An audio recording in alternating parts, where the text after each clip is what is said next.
Hello, chessmates. This is Coach International Master Roderick Nava, and today we're going to get updates on the ongoing US Chess Championship 2021 Men's Division. So we are now in round number 8, and we're gonna do analyzing first the game between Super Grandmaster Sam Shankland versus Super Grandmaster Wesley. Okay, so at the end of this video, I'm gonna show you the standing after round number 8. Okay, so let's get started. Shankland played e4, Wesley played e5, knight f3, knight c6, bishop b5, Ruy Lopez on the board. Then Wesley played his pet variation, knight f6, we called as the Berlin variation in Ruy Lopez, threatening knight takes e4. Then Shankland follows the main line with castle, knight takes e4, then d4, so trying to open up the e file. Like for example, d takes e4, then rook e1, and the game will become complicated for black. So normally black plays back with knight d6, threatening the bishop, then bishop takes the knight, d takes bishop, then d takes e5, knight f5. So this is super mainline, trades of queens, king takes d8, knight c3 develop, bishop e7 develop also, then rook d1 check, having tempo, at the same time development, king e8. In this position, we can mostly oftenly seen the drawish lines or end up in the draw position. Okay, so drawish position, I mean. So here, Shankland played g4, then knight h4, trading off knights, then knight takes h4, bishop takes h4, then f3, simply to support the g4 hanging, then h5. So Wesley wants to destroy, to apply some pressure in the king side, then forced to play h3, solidifying the g4. Then Wesley took the pawn, h takes g4, then f6, offering an exchange of pawns again, removing that center pawn. Then e takes f6, and he took with his pawn g. So why g takes f6? Because it intends to play f5 to destroy again the white's king shield. So then Shankland played bishop f4, threatening bishop takes e7. And as you can see, this move had the mark of inaccuracy, the dubious move symbol. So question mark first, then exclamation point. Because assuming that white captures the c7, so it's only double pawn. So after bishop e6, then king f7. So there's no such big advantage after that. So according to Strong Computer Engine Stockfish, king g2 was better, intending to play rook h1, putting some pressure on the bishop, so pinning the pressure towards the rook on h8, freezing the rook for some activities. So that's the idea. Then black will play bishop e6, rook h1, then a very timing move, king f7 to connect the rooks, protecting the rook on h8, then intends to play bishop g5 or even f5, yeah, to escape the bad placement of the bishop. So that's the idea. So let's go back. So king g2 was better, but after g takes f6, let's go back with Shankland idea. Then Wesley played f5. So instead of defending the pawn on c7, so he'd rather chose the move f5 to destroy the white's king shield. Then here, g5. Okay, so try as much as possible to close the position so that the white will safely protect his king. So because after, like for example, let's assume with g takes f5, then bishop takes f5, bishop takes c7, then king f7. It follows with rook a g8, and the white king will get in trouble in this position. So the white king is in danger.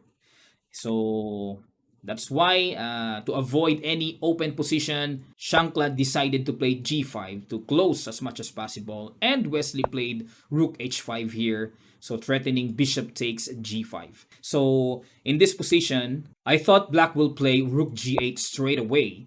So yeah, in front of the king. But there is a problem behind that move. Then white can simply play rook d2 here, and black is not able to capture the g5 pawn. So like for example, bishop takes g5, then white has rook g2. That's the big problem, pinning the bishop. So in this position, black is forced to capture the bishop, then rook takes g8 check, king f7, then rook h8, maintaining the rook along this back rank. The black situation becomes very terrible in this position. So let's go back. So that's why Wesley played rook h5. So meaning the rook d2 is not effective anymore. Okay, so then bishop takes g5 coming. So Then white played knight e2 here, then bishop e6. Develop instead rather than bishop takes g5. Why not bishop takes g5? Because white has a very simple positional application with bishop takes g5, rook takes g5 check, then simple king f2, then it follows with knight f4, a very good square for the knight, then rook h1, trying to attack in the king side, then activating the other rook with the rook a e1 check. But imagine if knight stays on f4, then it controls a lot of important squares. Okay, so positional advantage for white indeed. Okay, so that's why Wesley delays the capture on g5. So another thing here is after bishop takes g5, white can play also knight g3 here. So threatening the rook, and black goes with rook h3, king g2, then bishop takes f4 force, then king takes h3, then bishop e6 followed with king f7. So in this position, white gets the advantage when it comes to exchange of materials, but definitely not so clear because black is having his pair of bishop, and the bishop pair controls a lot of important squares on the board. So for me, it's really compensated for black. Okay, so in order to avoid those complicated situations, so Wesley chose to play bishop e6. Shankland played king g2, king f7, knight g3. All right, so he has to play knight g3 immediately. Why? Because Wesley will play rook g8, then he will capture very soon the g5. So with a combination of two rooks, white is in big trouble. So he has to play knight g3 immediately, and forcing Wesley to take the knight. Then king takes g3, rook a h8, threatening to play something like rook h2, then threatening rook 8 h3 mate, and Shankland forced to play king f2. So there's no problem with the rook h2 check here because it covers with his bishop. Then rook h4. So for the meantime, threatening the bishop, bishop takes c7, then f4. So what's the idea of f4? Blocking the access of the dark square diagonal bishop. And black is intending to play rook h2 check right now. So Shankland played rook g1 here. So in a simple idea of playing g6, if Wesley allows it, and if rook h2 check, then simple blocking with his rook g2. So now Wesley played king g6 to avoid the push g6 check. Then rook a d1, threatening rook d6. So trying to apply some pressure there. So rook h2 check, rook g2, rook takes g2, king takes g2, then king takes g5, then rook d4. So threatening to capture the f4 pawn. So this kind of endgame combination belongs to an equal position or equal situation. So because first of all, we have opposite colored bishops on the board.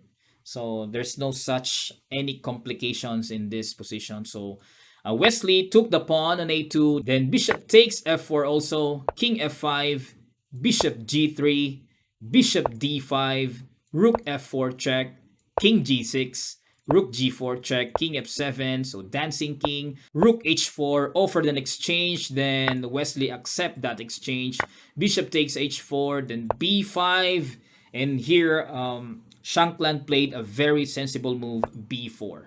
So controlling the c5 possibility and also the a5. So then Wesley played king e6, bishop f2, threatening the pawn on a7, a6 to move away from threat, then bishop d4, bishop a2, king f2. So with the idea of playing king e3, bishop d5, king g2, bishop c4, king f2, bishop d5, king g2, and the game ended in a draw because of threefold repetition. So automatically draw. Okay, so this is the game between Wesley and Shankland, and let's take a look on the update standing after round number 8. Okay, so we have 3 players tied on the top with Lenderman, Wesley So, and Sevian Samuel with 5 points, and Dominguez, Ray Robson with 4.5 points, Caruana 4 points, Cirques, Bruzon Batista, and Shankland Naroditsky with 3.5 points. Then Burke and Chong with 3 points at the bottom. Okay, so let's gonna wait on the final round. So I think the final round is very crucial because we have three tied players. So let's gonna wait if Lenderman can win his last round, or even Wesley, or even Sevian Samuel. So we cannot predict this time who can win the 2021 US Chess Championship. So let's gonna wait on their last round. Once again, thank you very much for having your time watching this video. So if you haven't subscribed yet, please do subscribe in this channel to get you more updates in my coming videos. Thank you very much. I'll see you next time, God willing.